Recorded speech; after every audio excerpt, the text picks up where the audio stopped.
官家，官家，喝口茶。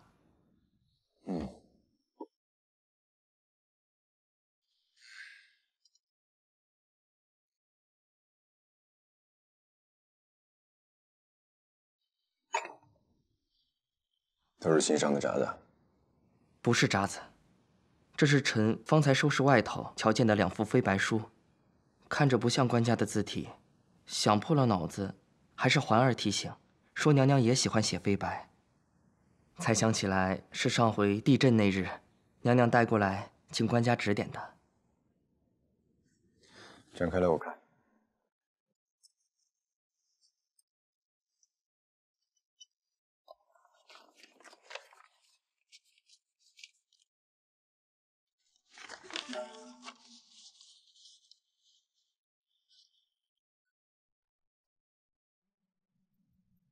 娘娘也真是爱飞白，也不知是不是因为官家爱。环儿说，娘娘开心的时候写飞白，不开心的时候也写飞白。这几日天气异常，娘娘染了风寒，也在书房写字。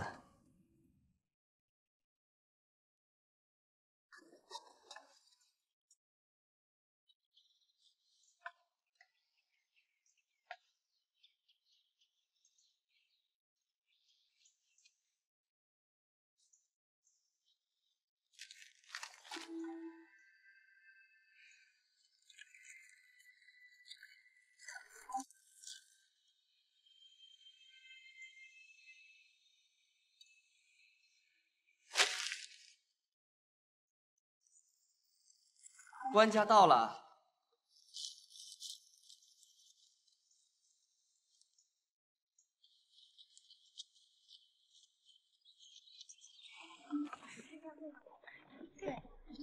那些个鼓舞的图色可是真品，教习千万收好了。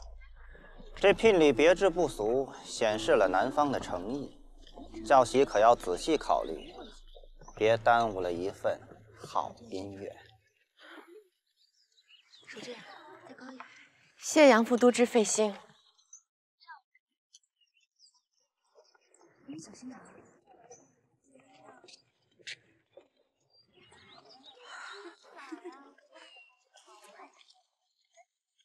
这样来，再来。再慢一点。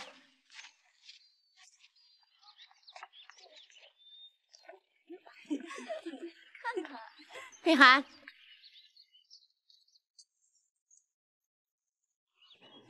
你过来，我有话跟你说。再高一点。你们抓紧练。是这样的。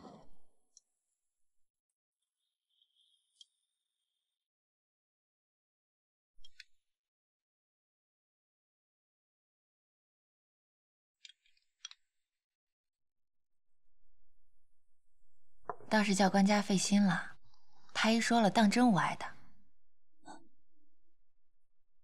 没和官家说，是因为怕惊动了官家。这后宫之中，谁想做什么不做什么，还想瞒过朕？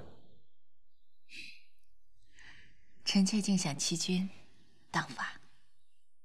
好，待你好了，罚你同我畅饮一次。记得酿足够的墨药啊。后院里埋着8坛，再过几日啊便好了，一头牛也醉倒了。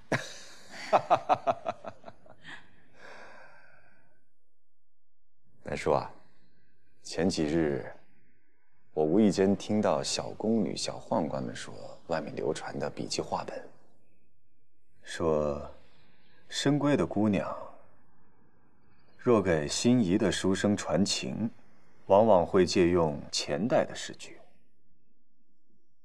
深闺的姑娘，深闺的姑娘，婚姻自有父兄之命、媒妁之言，怎会传私情啊？说了是话本，又不是真的。好，那官家有没听细说，那姑娘写的是什么诗词，给她信衣的书生传情的？他们说什么，我怎会去细听？不过我倒是想起来，仿佛有一个话本，说是武将人家的姑娘被许了他父亲的上司。那他却看上了别人？她规规矩矩地嫁了过去，循规蹈矩，恪守妇德，处处都没得挑剔。只是她的丈夫，在当时尚有几分年少跳脱浮躁的心性。那少女的丈夫，少时就是她父亲的上司，那必然是王侯之家。说了是话本，不过是讲个故事。话说这位少年也听说过一些轰轰烈烈的情爱，自己尚未经历过，娶了一个完美无缺的妻子，却总觉得有一丝遗憾。直到有一天，他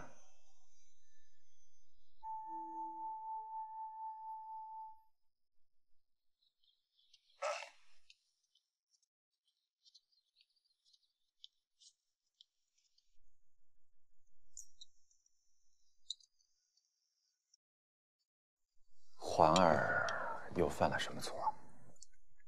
我方才来时看见她在外殿鸡叫，抄凡为女子，当知礼数，莫学他人不知朝暮，走遍乡村说三道四。这丫头确实叽叽喳喳，怕是多嘴了些，被你罚抄写也是尽尽性子。她到底是犯了什么错？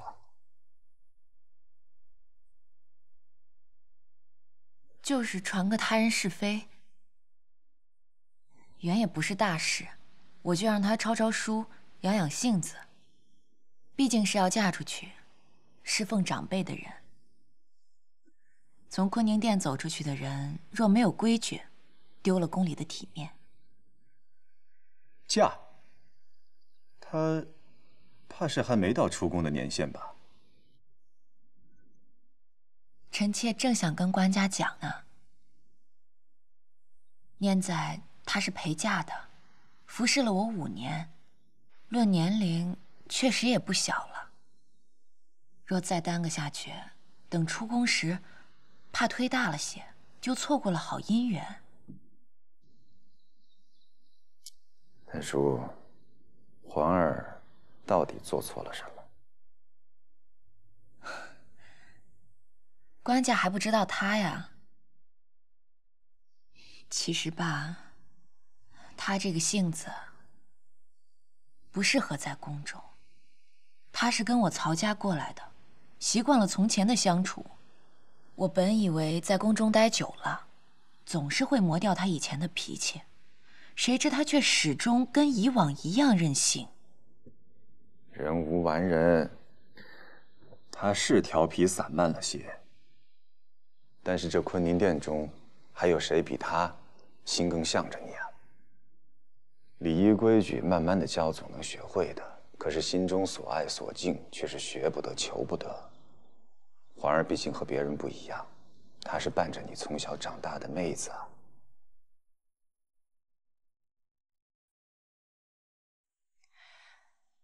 正因身份不同，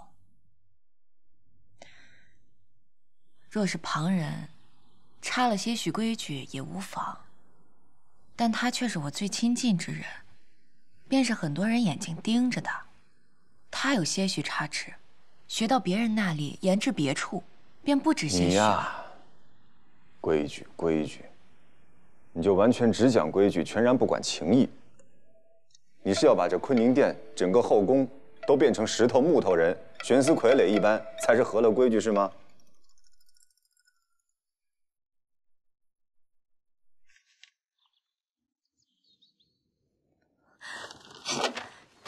什么首府言上，什么少年倜傥有文采，我不要。除了官家，这辈子我宁可当个尼姑，我才不要嫁给什么别人。行了，别大呼小叫的。女孩怎能如此不知廉耻，把嫁娶放在嘴边？更何况，我不管什么廉不廉耻，我只知道我的心已经许了，我自己许的。我今生今世只从一人。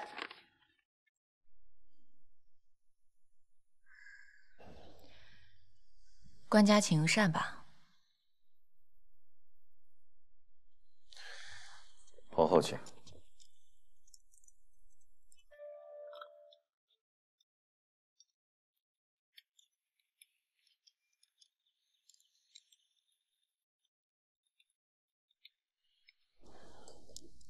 你能让他们先都下去吗？你们先下去吧。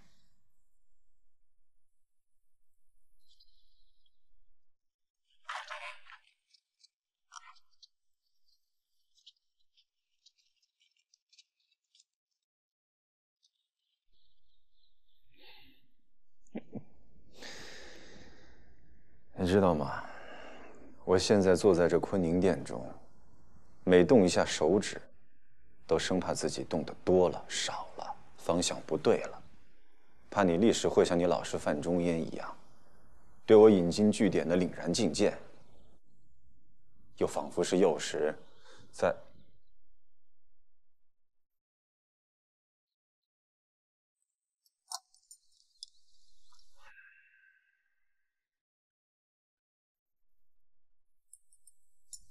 官家说笑了，臣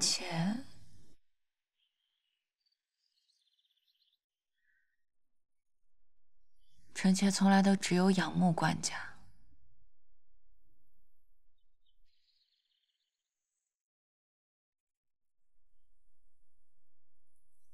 曹家是武将，臣妾又是己房里唯一的女孩。从小跟着哥哥弟弟骑马射箭，在礼仪上其实粗放得紧，在官家面前，便也是个粗人。臣妾只有仰慕官家的份儿，怎么会？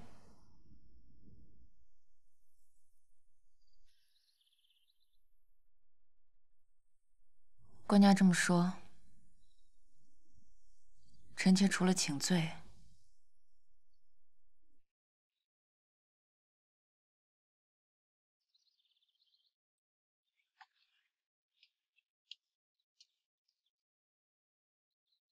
臣妾只有请罪了。你这是做什么？我并没有怪你，你没错，你只是做的太正确了。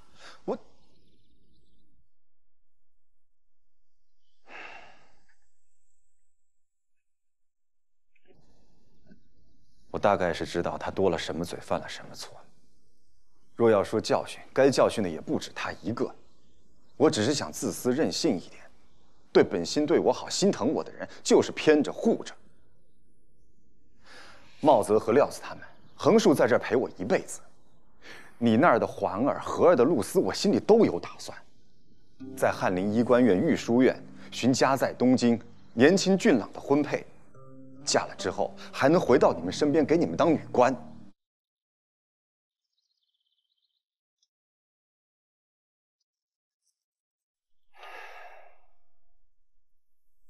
罢了，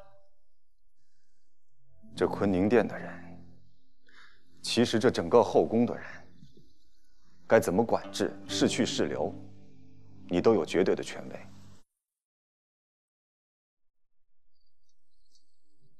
这几年，你作为中宫，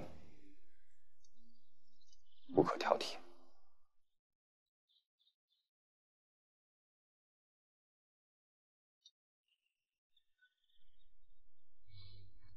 汤有些冷了，我让他们再去给你热一热。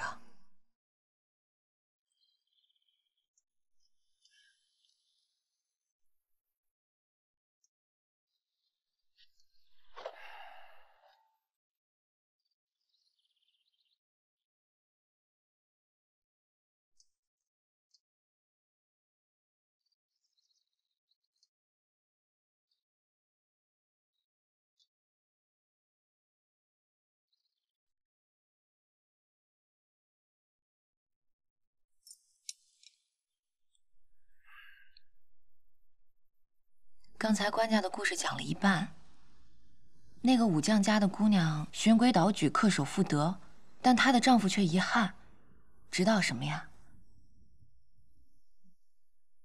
她是不是也写了一首前人的诗文，向她的丈夫传情？那她写了什么呀？没有，她端方贤淑，怎会做出这样荒唐轻浮的事？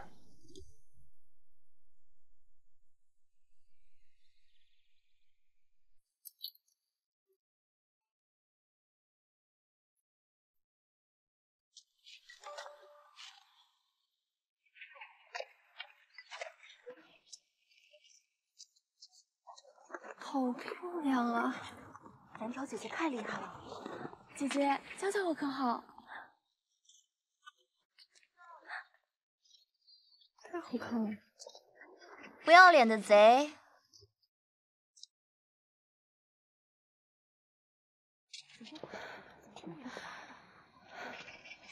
你又到这儿来做什么？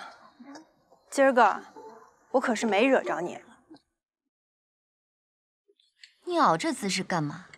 这是公宴上我要跳的，根本没你的事儿。你偷学这个干什么？这舞你跳了，别人就不能跳了。你凭什么这么霸道？太厉害了！是。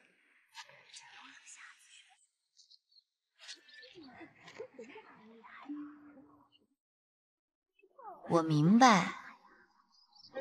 你呢，想盼着我走，想给我背后使坏。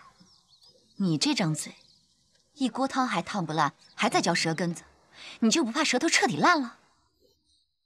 你简直就是疯子！我何时……你什么你？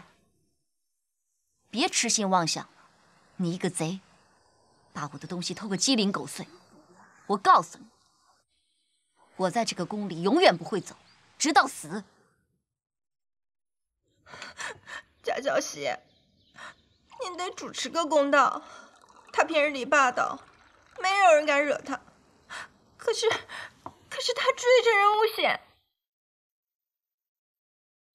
诬陷？我没有偷他的，谁愿意去啊？真不想吗？如若他真的出宫了，1个月后的宫宴，你真的不想去跳那支原本定给他跳的舞？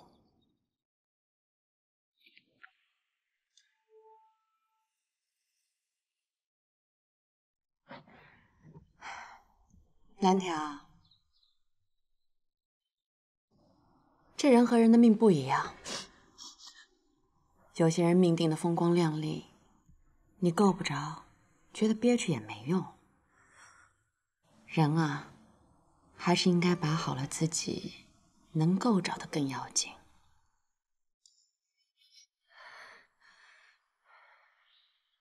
你这么能惹事儿，有什么不开心就要报的性子？留在我身边，我这一颗心还不够被你惊吓的呢。不把你送出去，我实在不能安心。我绝不嫁给别人，我嫁给他自然就好好的，只有孝顺教习，哪还会再惹事啊？可你想嫁的人也没说要纳你啊。他喜欢我，他肯定是喜欢我的。教习，你也知道不是吗？好，就算他真的喜欢，可那只是嘴上说说。男人的喜欢，他不是普通的男人，旁人喜欢的，也许一辈子都未必能够得到。可是他喜欢的，一伸手有什么得不到啊？而且我也喜欢他呀。哎，教习，你对我最好了，我求你千万不要把我嫁给别人，我会死的。教习，求你了。起来说话。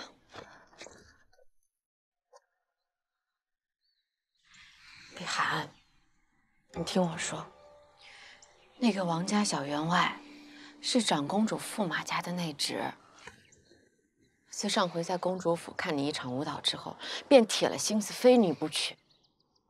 他们家在南方，有10几间茶庄，还有4间丝绸铺子，而且我听说他是他父亲50岁上才得的独子，他母亲身体又不好，你一过去便能当家。我才不要当什么家！像我大伯母那样，找到的就是黄脸婆的讨嫌模样，又恶毒俗气，有什么好？有什么好？他当家才能在你爹去世后管着你大伯，不让他收留你娘和你。有什么好？以后我一定会让他跪在我面前给我磕头的。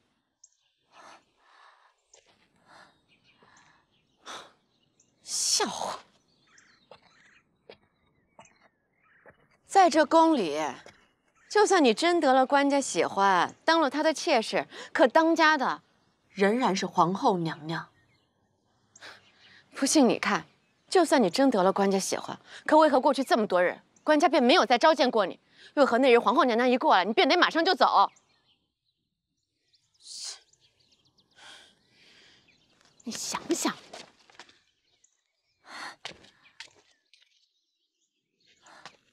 好孩子，听我的劝，好好的嫁一个有本事又有房产又能让你当家做主的人，这才是实在的，听到没？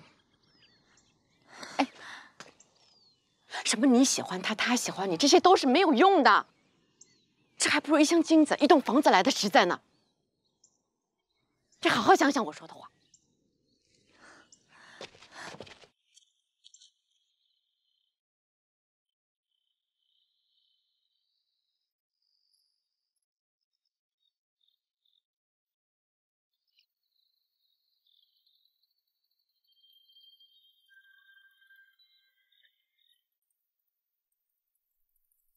官家已经走远了，姑娘，官家都不让你送出门，就是怕风凉，反倒更添了病，这就辜负官家特地来送药了。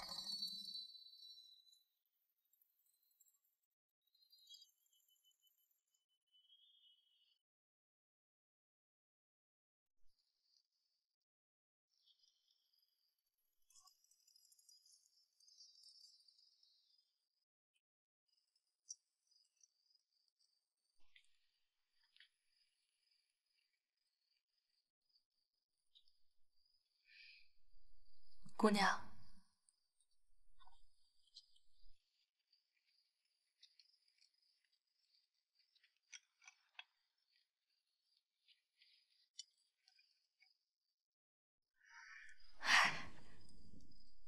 华儿过几日就要出宫了，能不能就不改口了？横竖姑娘当时也没想赶我出去，所以才要立这规矩吧。我明儿就让母亲进宫，让她准备一下。过几日就带你出宫回家。你虽是犯错出了宫，却也不是大错，不过是性情跳脱，不合在宫中而已。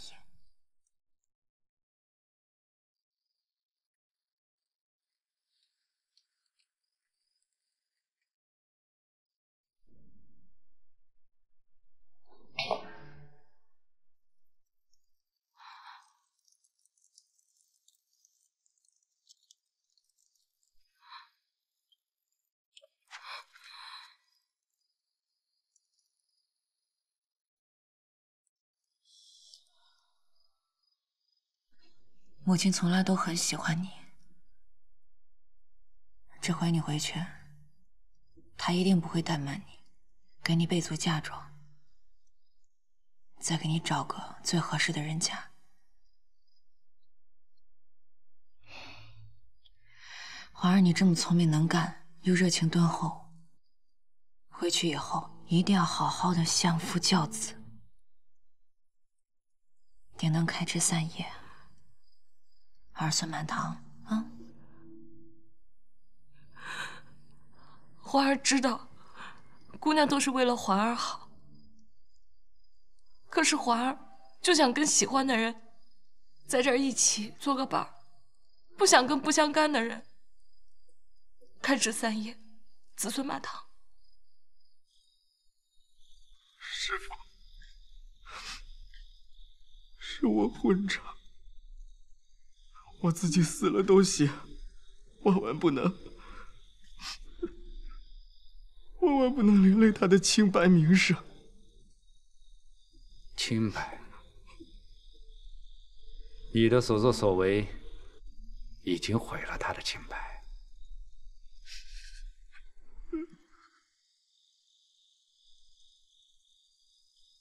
以任性、浮躁，不足以侍奉中宫的罪名，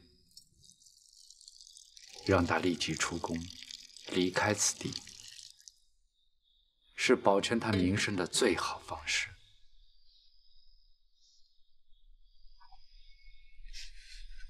娘娘当机立断，处置的再得当不过了，这也保全了你。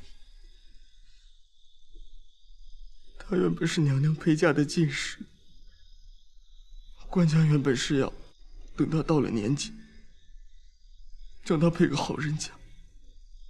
师父，我宁愿被赶出去的人是我。你若是不想把他害得更惨，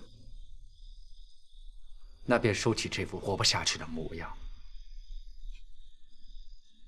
你若是现在一头去撞死，只会让他背着通奸阉人的罪名去死。你现在是被迷了心了。这四面高墙，宫门紧闭，你对我一心一意，绝对不会对官家动心思。就将自己的少女心思乱付。等你出去了，嫁个英武睿智的男子，你们俩举案齐眉，鱼水和谐，定会觉得你现在说的都是傻话。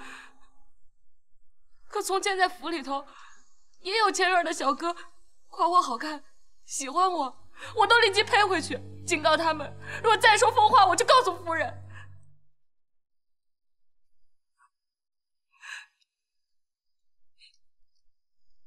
花儿从小就只有姑娘一人，进了宫更是了。而她呢，心里都是官家，我们就有说不完的话，还有那些琢磨出来的小心机。我们都觉得，在这世上唯一配得官家的只有姑娘。唯一配得姑娘的，也只有官家。姑娘和官家一起说说笑笑，我们就开心；姑娘和官家闹别扭，就是我们心里天大的难受。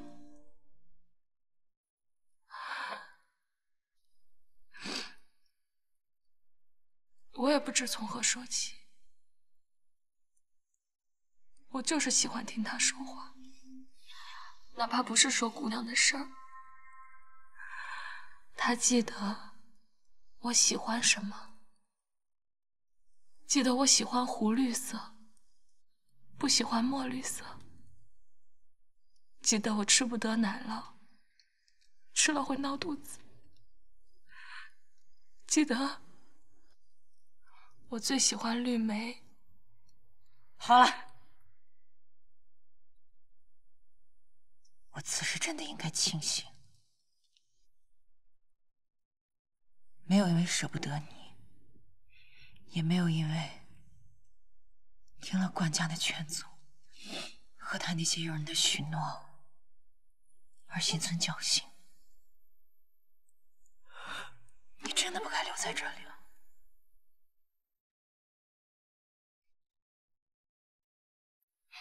花儿。等你出去了，在家静一阵子，看看书，哪怕跟弟弟出去跑跑马。等你出去，看那天更宽了，心也广了，一定会把这些不该记得的都忘掉。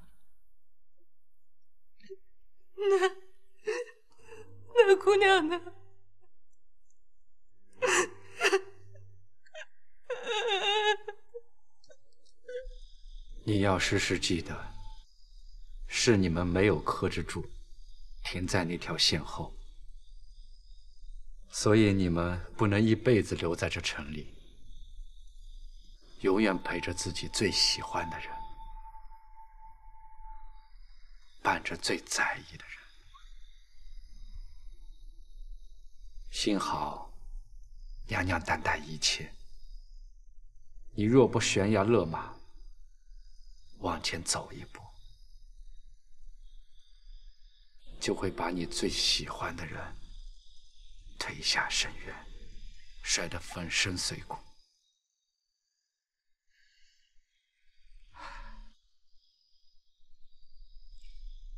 师父，我们就不能把自己当人，是吗？不，我们就是要把自己当人，所以我们必须要让旁人留意的是咱们跟旁人一样的地方，咱们绝不能去碰那些不能碰的，奢望给出那些根本给不了的，那等于说是把残缺送到他们眼前。可是情呢？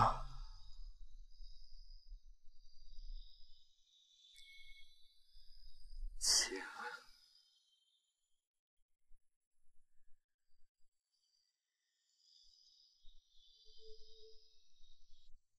那就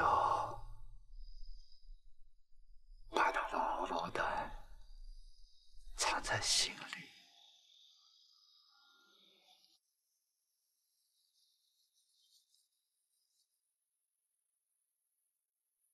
君子，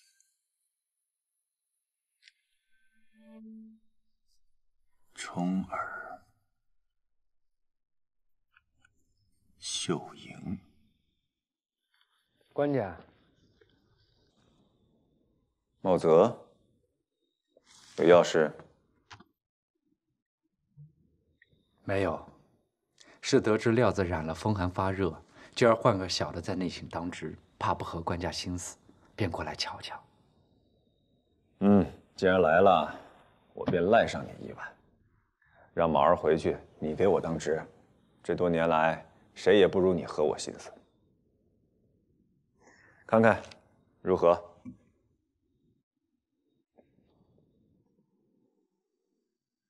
飞白书，真是一窍不通。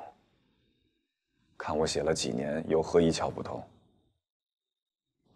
有些奇怪。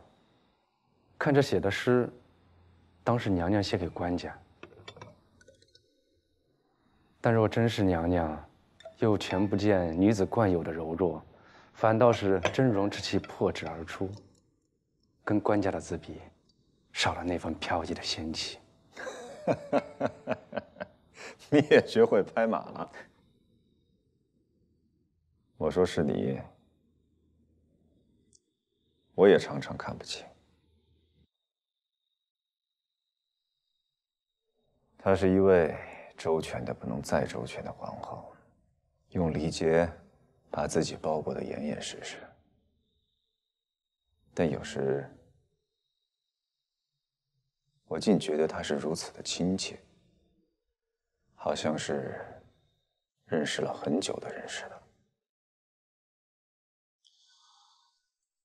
亲切，又不全是亲人的感觉。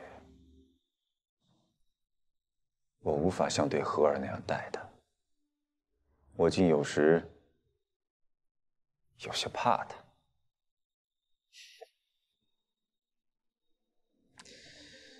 或者，她是真的有些像大娘娘吧？臣倒是觉得，娘娘不及张县太后一成强悍，娘娘十分在乎官家的喜欢。这番计较，说到底，跟其他争风吃醋的娘子们并无大差别。只不过，别的娘子们哭闹发脾气争吵，而娘娘却拿那些堂而皇之的大道理丢给官家，做不过是发泄委屈而已。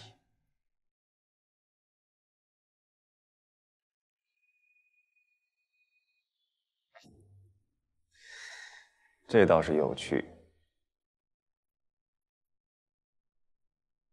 没想到茂泽对女人心思竟颇有所得，有向皇后知己。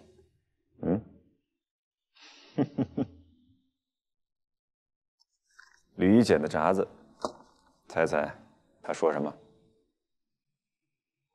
韩琦说，吕夷简之前虽涉嫌受贿，但确为治世之臣。如今西境不稳，金鸡灾害频发，当不拘小节，召吕夷简重回中书。而吕夷简上书陈词道：须以德才兼备，又老成谋国之臣，能随时明判局势，方能稳固西境。范仲淹是最佳人选。这就是君子和而不同。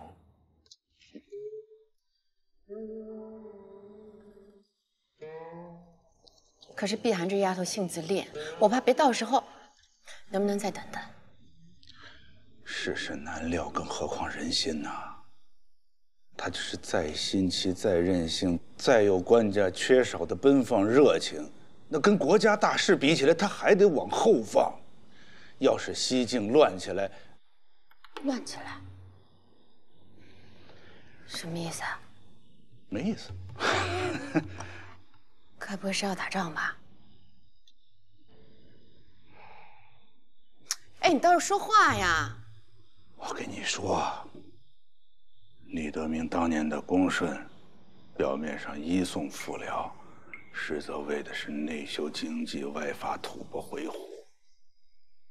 这10来年间，他已尽收了河西之地，是为叛宋做好了准备。只可惜，他没有活到称帝的时候。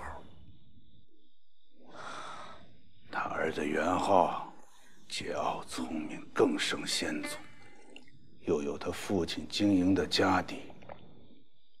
这些年，强令百姓剃发推行西夏文字，招揽我中华科举失意的士人，仿效我中华制度建立朝廷，还自称巫族。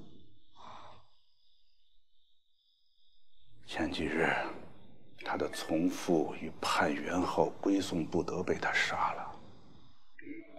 依我看，距他称帝反宋时日不多了。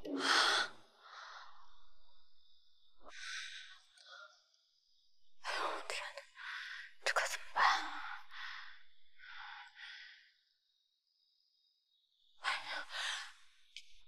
哎，真要打起仗来，你这一屋子千年万年的宝贝，也换不了几个银子呀！哎，你这些年自己存下来的那些私钱，还有下头孝敬你那些，你全换了这些东西，不行，我得赶紧去买些金子。马些金子实在。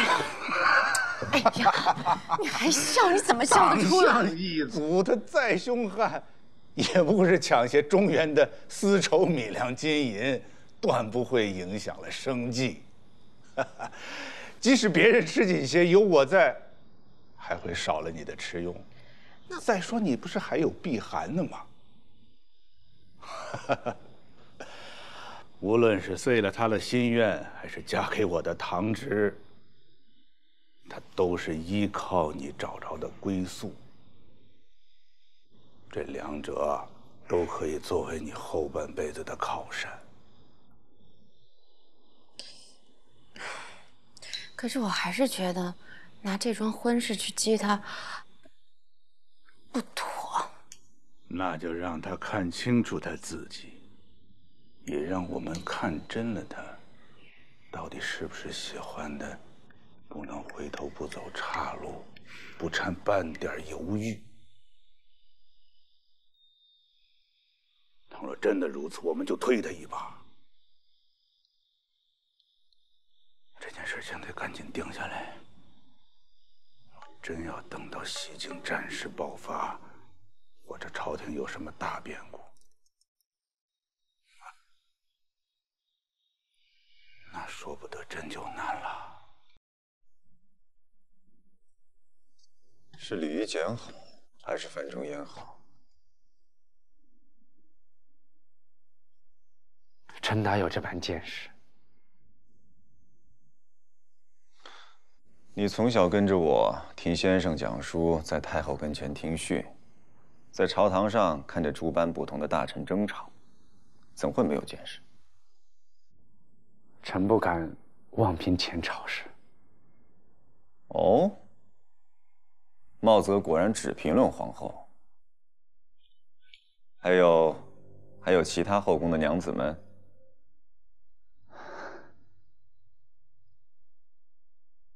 唉，连你也越来越拘谨，真的是无趣之极。罢了。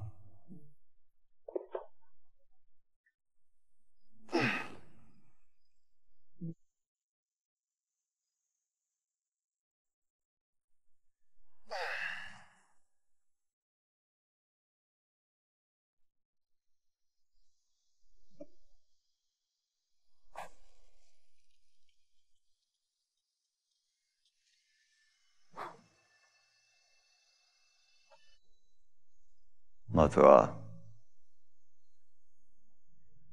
这些年，你比小时候多了许多权利，比以前过得更惬意些了吗？臣现在职位，出宫倒是容易了些。官家要是有什么想吃的、想玩的，交代臣去采办。小时候，我们都想找心腹出去买些好玩的、好吃的，听些奇闻怪事的带进来，但得防着被太后知道，还得时刻准备着被太后问学问、考时政、挑规矩。那会儿，便盼着太后能去立几日佛。记得每回太后出宫，官家都提前跟臣计划可以玩些什么。结果有回，太后想整整1月在外，我们俩高兴地聊了1夜，结果官家染了风寒，第2日便病倒了。太后担心，便取消了礼佛之行。晏先生过来看望我，跟太后说，既然太子病了，不习字做文章，就讲讲经书里的轶事吧。他故意给我讲了《史记》中淳于髡劝谏齐王罢长夜饮宴的故事。讲到最后，淳于髡说：“酒极则乱，乐极则悲，万事尽然。”他在说到乐极则悲时，就看着我笑。我越过先生，看着外间边劈闸子边照看我的太后，只能郑重地感谢先生的教诲，感叹古人当真英明。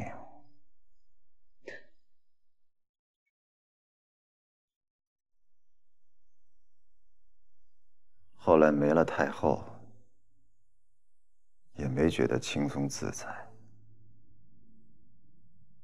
要防着的人和事10倍、100倍、1000倍。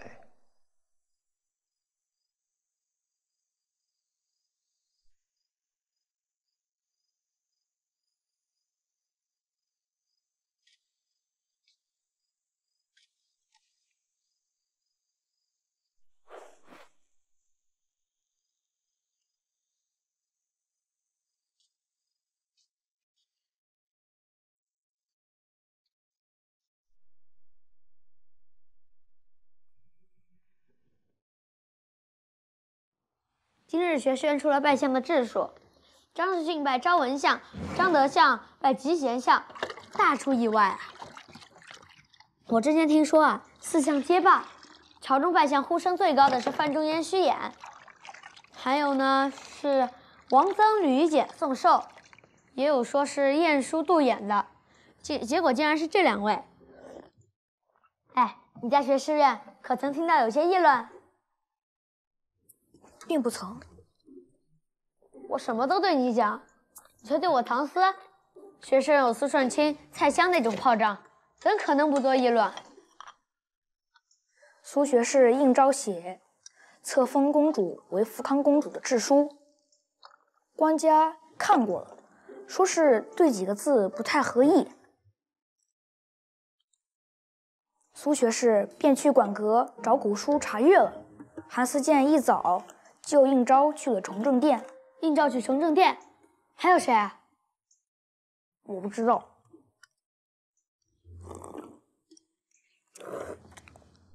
世训是东宫旧人，曾为朕讲经解惑，博学高德，朕至今难忘。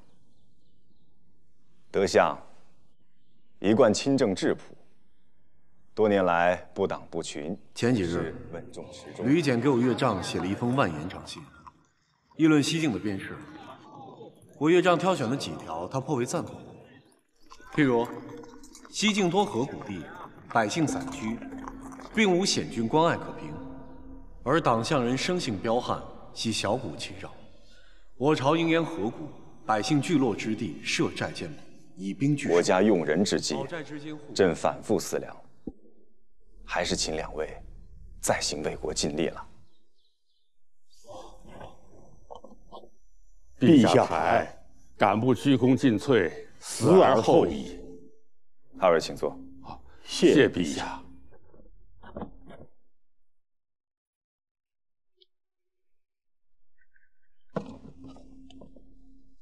还是要请2位讲讲对西晋边事的见解。赵元昊过其不恭，我朝当严辞之期，不臣之举，以中华之礼教化之，感染之。陛下，臣有些不同见解。韩卿讲。臣以为，元昊如同其祖其父，狠霸彪悍，奸诈狡猾，反复无常，非用诗文礼仪所能感化。如今他荡平吐蕃，回鹘外患，扫清内部争权之心，必然蠢蠢欲动，不乏主动举兵侵我边境可能。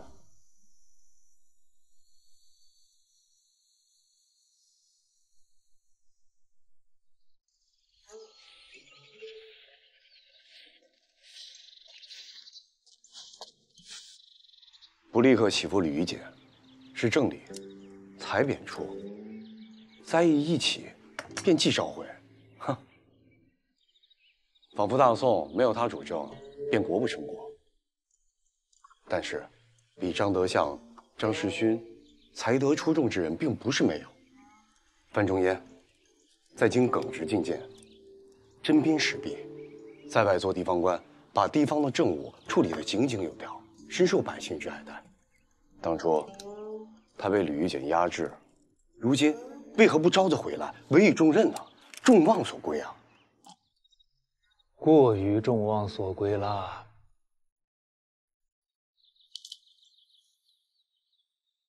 昔闻人品高洁，能征清流之精神领袖，只因道也。官家难道还能低望他独大？哼！能有一位令天下士人敬仰的圣人，能够引领以天下为己任的世风，假以时日，真可以起到移风易俗的功效，何其珍贵！何必置其于火上？置于火上。若入中书，成首相，主政国事，周旋于君臣民之间。万事便不只须得有所主张，更须得承担后果，扫尾善后。所虑之事，所作权衡，便是整个天下。这把尺子，并不全是文人奉行的道义。孔孟是圣人吧？试问，他们何曾身居要职，何曾手握实权，何曾左右过一国之政事呢？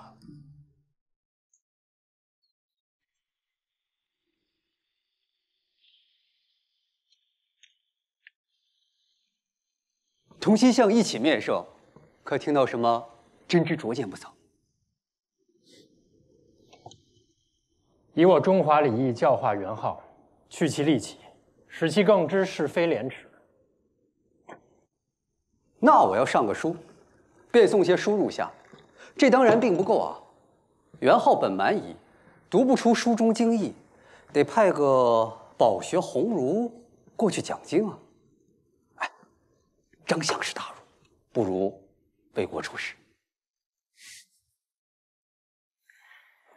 不过后来官家让我等讨论西境边事，夏总、李若谷二位一贯圆滑，说了不少话，却如同什么都没说，只是我危言耸听了一番。官家怎么说？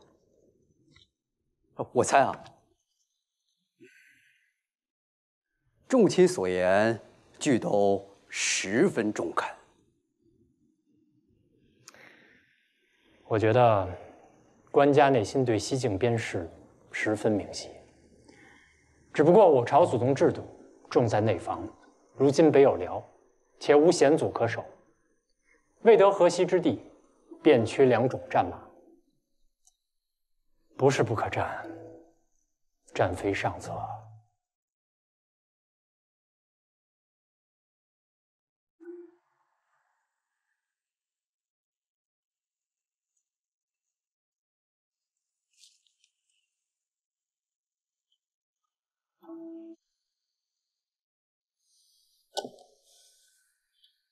景德元年，李继迁伤重毙命时，党项族内争权，河西大族不服李德明，吐蕃等国更是对其虎视眈眈。当时，曹伟将军屡次上书恳求先帝出兵联合吐蕃，剿灭党项，将河西之地置为内郡，永绝后患。可惜啊，当时先帝居然以德明恭顺不消其父，驳了曹将军。当日侥幸，以治今日之患。今日若再侥幸，我看早晚得国。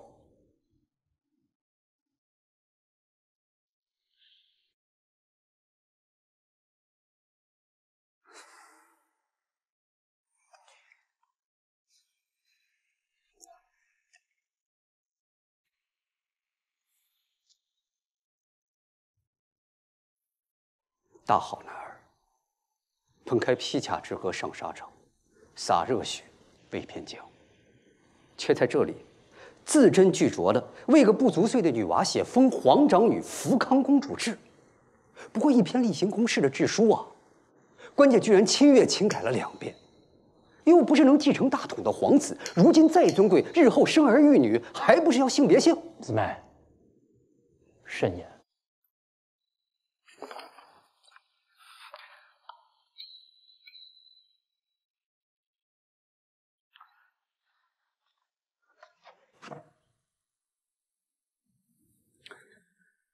官家别的都好，就是有时不够独断，过于心软情长。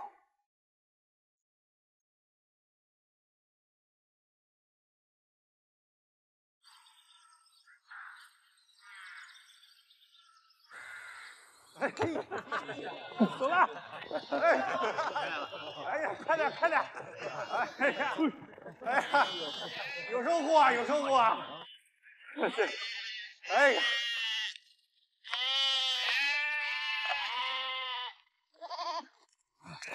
爹，你来的正是时候。又拿茶砖去那边换山岩猎物了？是，你看今天这个岩羊多肥呀！一会儿我让他们熬上几锅汤，明天大伙又可以改善一下了。从今往后，不得再跟那边的人联系接触。否则以通敌罪处置。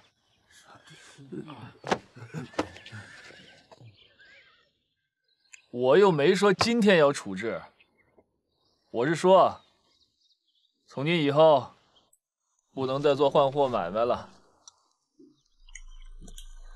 看来赵元昊是真的称帝了。连先生，低头在这问话呢，瞎插什么嘴？我没乱说。赵元昊不要我朝赐的赵字，改名囊萧，自称兀卒。兀卒就是天子的意思啊。5天之前还举行了拜天的大典呢。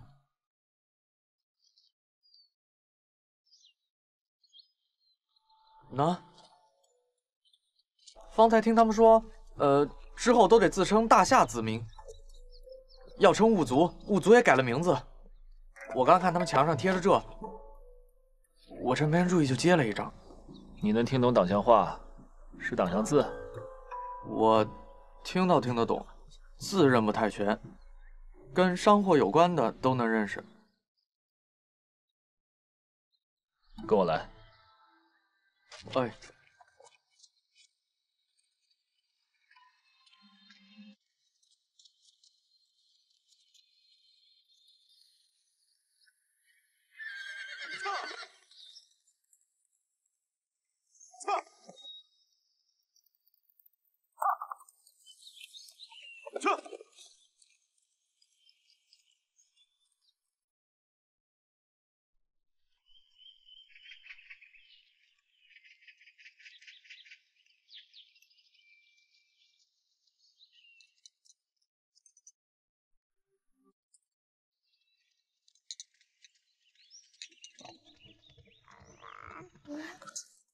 这丫头喜欢热闹，平日阁里人一多，她就开心的手舞足蹈。今日跟她说，爹爹要带她去参加宫宴，看许多漂亮大姐姐弹琴跳舞，也不知她是听懂了还是怎地，竟然高兴了一天呢。公主还爱美呢，听见娘子说要看美丽的姐姐跳舞，就抓着娘子的胭脂和珠花不松手呢。可不是嘛，后来给她打扮起来，才肯把胭脂放下。官家，我的徽柔不用胭脂花钿，便是全天下最美的女子，谁也比不过。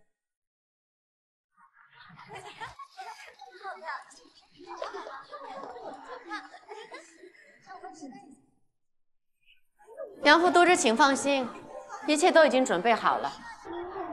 姑娘们苦练了1个月，今儿终于可以在官家娘娘，还有各位宗亲王侯面前露脸，个个都兴奋得不得了。行了，都别聊了，回去好好准备准备。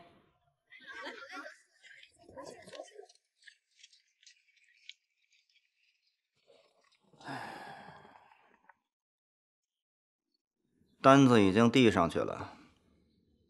一会儿宫宴开始前，我会亲自照应官家更衣，跟官家说，你替碧寒答应了人家求亲，碧寒绝食反抗，今日领武换人的事儿。这丫头也真是烈性子，我看她是铁了心不嫁官家就得死。你平日也太偏心，今日见蓝条那丫头打扮起来也并不比碧寒差，而且性子又温婉柔顺许多。或许今日官家见了她，更喜欢呢。碧寒姐姐，你3天没吃饭了，身子撑不住的。你别倔了，他们已经去宫宴了。蓝条果然跳了姐姐的舞，今日是风光了。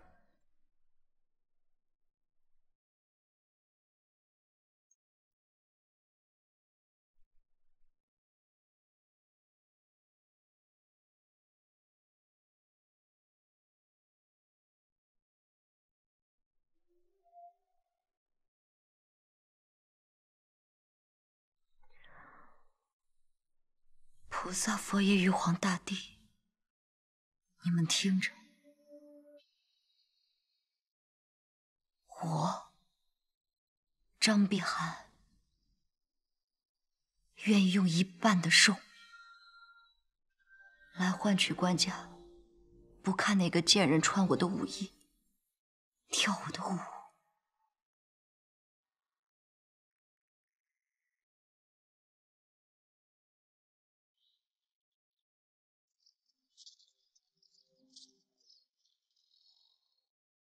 莫关宫门！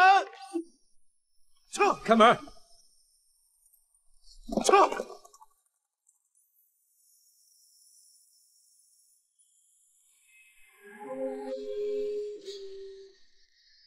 哎，您这是怎么了？叫的这么急，军报还是贼报？西边儿。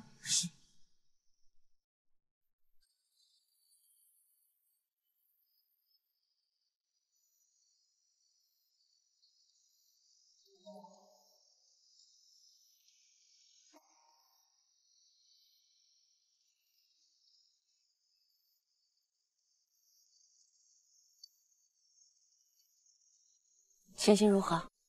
出了岔子。怎么了？官家今日先去了仪凤阁，在那边更衣，我就在这儿等着，想着官家过来总会有机会。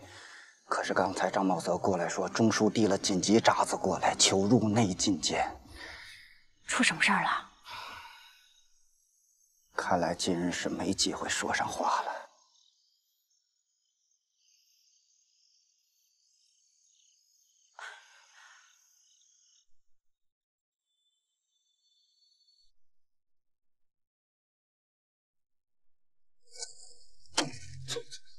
赵元昊狂妄到极点，竟然改元称帝。宋国书要我朝承认其建号，并以邻国相待，否则就兵戎相见。宗亲们都已到齐，此宴是不能变就取消的。那不但不急，宗亲们会平生惶恐，更会抬举西边的蛮夷。但梁府重臣求见官家，官家若因宫宴不见宰府，便会有耽于宴饮之责。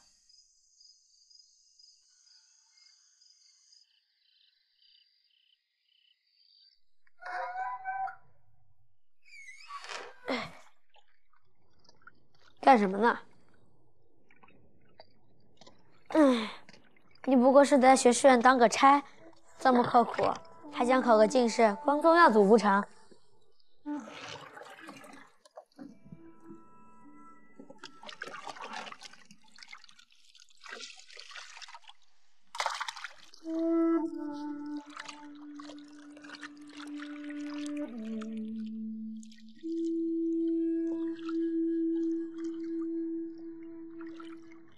娘，你在天上保佑哥哥一生平安顺遂。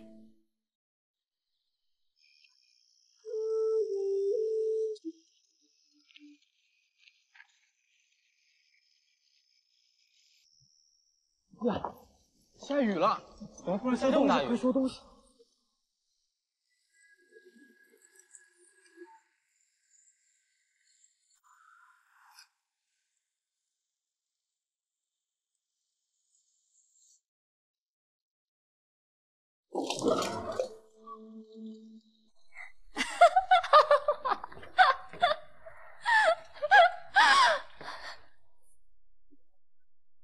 南条姐姐，今日终于得以跳了我的舞，可是得到官家的赞赏啦。这是我的房间，你好端端的跑到这儿来，可别再说是我惹你了。你没惹我，是我专门来笑话你。你别欺人太甚！我听说了，今日宫宴，众位皇亲给官家敬完酒之后，酒过3巡。官家便去接见前朝的大臣了。唉，官家上次说了，要看我跳这支舞，当然也会等到我跳的时候他才看，不会看什么阿猫阿狗乱蹦跶的。哦，原本你可能想跳给某位王室宗亲，说不定哪位老皇叔就特别喜欢你这种。唉。连老天爷都看不惯你这样，既偷我的舞，又偷我的衣服穿。你从水榭刚一出来就下大雨了。蓝条姐姐，这落汤舞，我看王氏宗亲肯定都记住你了。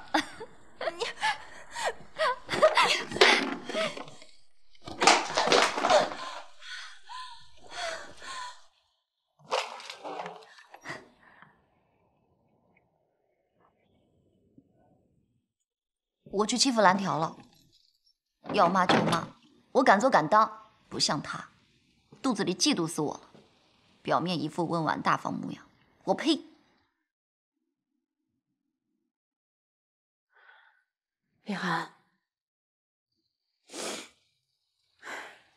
你信也罢，不信也罢，这事儿我不说2遍。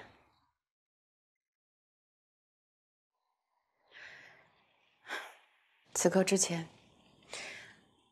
我是想尽一切办法，想全了你的心愿，帮你一辈子都得到你心仪之人。只是你没那个命。教习，你在说什么？西奔反了，可能很快就会有兵祸。此时此刻，官家绝对不可能再有心思冒着大臣们的劝谏去纳一个舞娘。你和他没有这个缘分。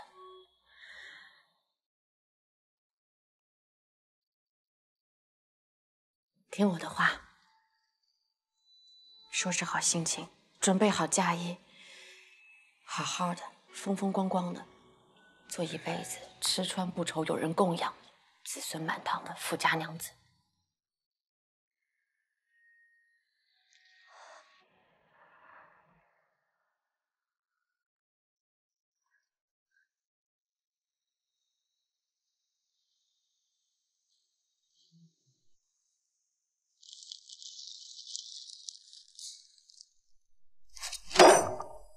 我贪生！官家，出去！小人鲁莽，请官家责罚。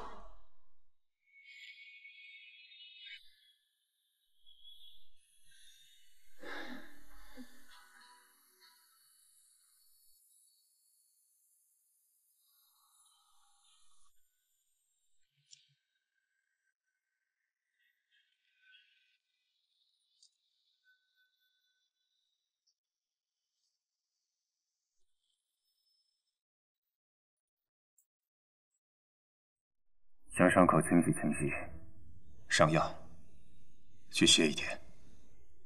今儿不必上早膳，谁也不许过来。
我用镇荣军的旧甲打造了新甲3副，一副给最善兵书的老大，一副给多病的小七，一副给丹叔。曹家后人无论体质强弱、才能高低，男儿女儿都要记得，曹家但只有一人，宋土不可失1寸。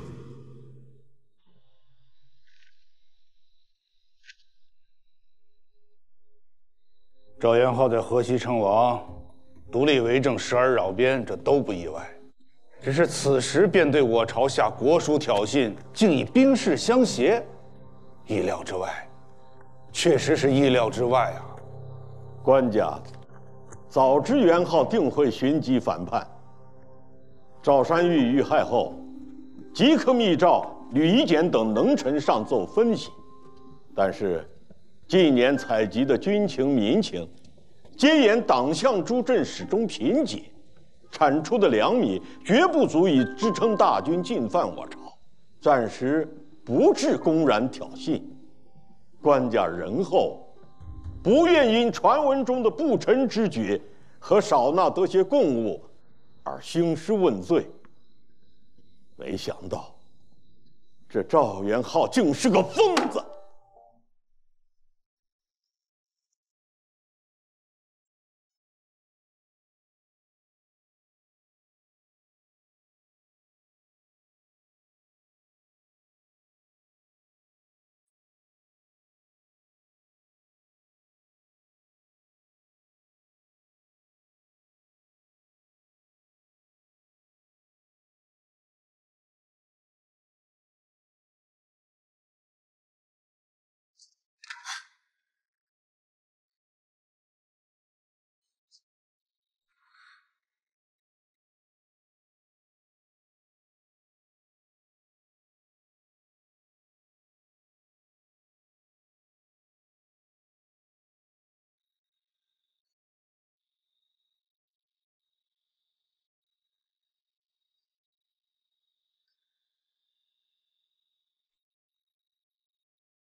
明月出天山，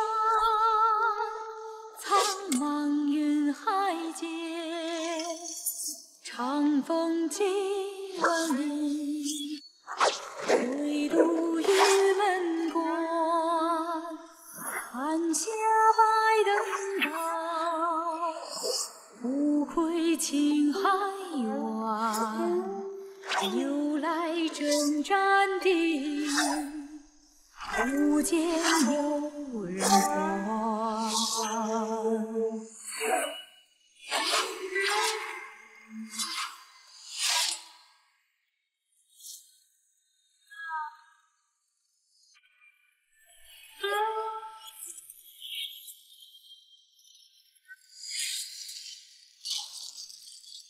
明月出阴山，苍茫云海间，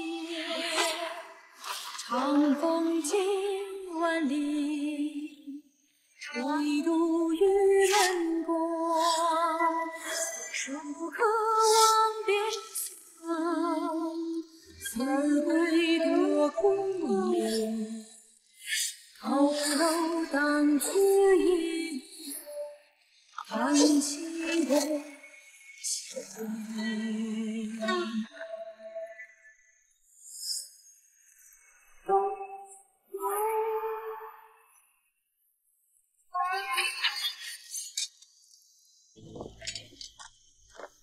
请娘娘治臣僭越之罪。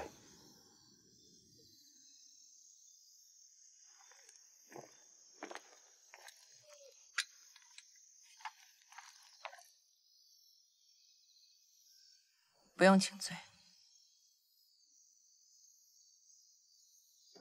这个娘娘，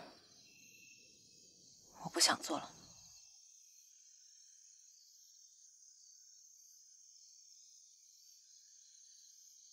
你们都先下去。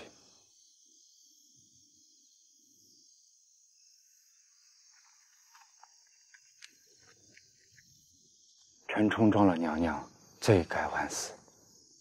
然而，自来只有失德被废的皇后，没有自行放弃后位的皇后。而被废的皇后，诏书会将失德之处写得清楚明白，记入国书，流传史册。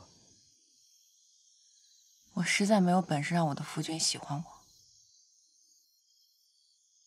他本就不想娶我。但是从前，他至少愿意指点我的书法，和我聊前朝的大事。自从苗娘子位分一事，到最近的环儿，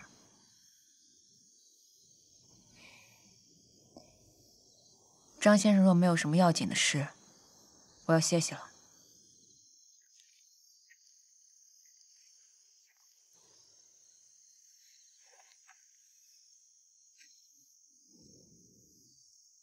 环儿的事儿，廖子对我讲了。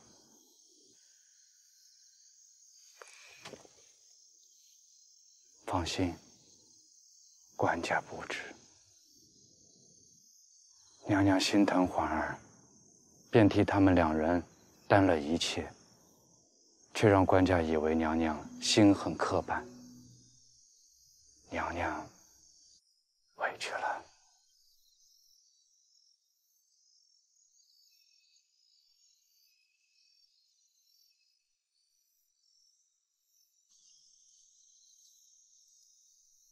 环儿位分，公主身份，大臣劝谏收养宗室子，环儿出宫。他最近越来越反感我，他觉得我只知规矩，不讲情分。也许在他的心里，我只是为了贪图这皇后之位，才这样怕行差踏错，所以才不讲情分。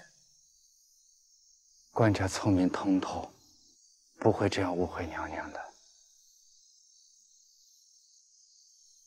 我从前想，即使他不把我当做他的爱妻，我也可以做他的皇后，知心知意，替他分忧，成为他最信任的人。但是这一次，元昊叛逆，他却没有来找我。他知道我从小跟着四伯习武，学兵书，讲实战。他以前都愿意跟我讲起对河西株洲的设想。我让宫女告诉他，我酿了他最爱的酒。这一次我改了配方，更是香醇，告诉他我已经烤制了他最爱的鹿肉干。他却只让宫女给我送了1方砚，1块墨。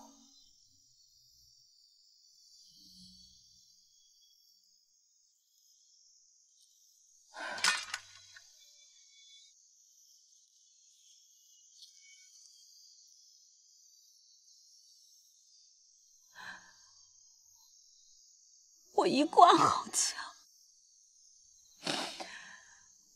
最初他不喜欢我，我不怕。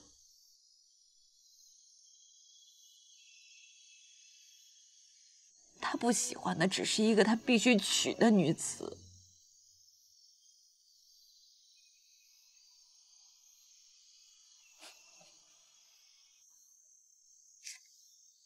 5年过去了，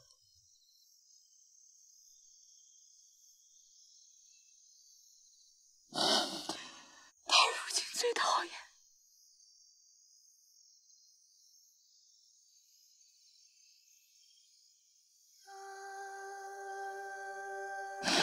是我造的书。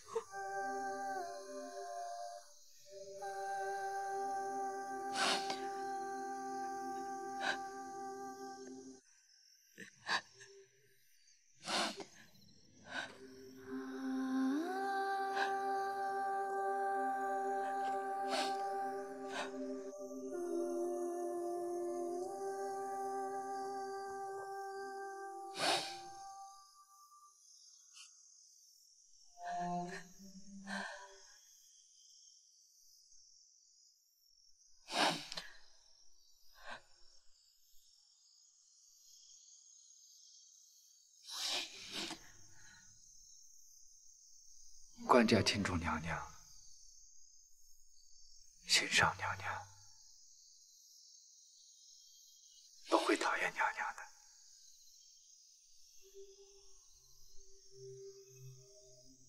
5年的皇后，荣耀虚名，我担得够了。我要去求他废了我。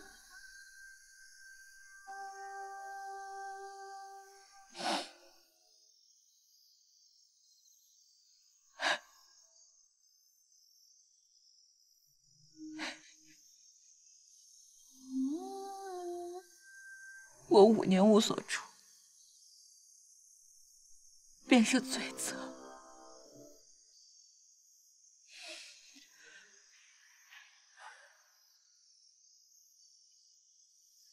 如今党项贼子，建号称帝。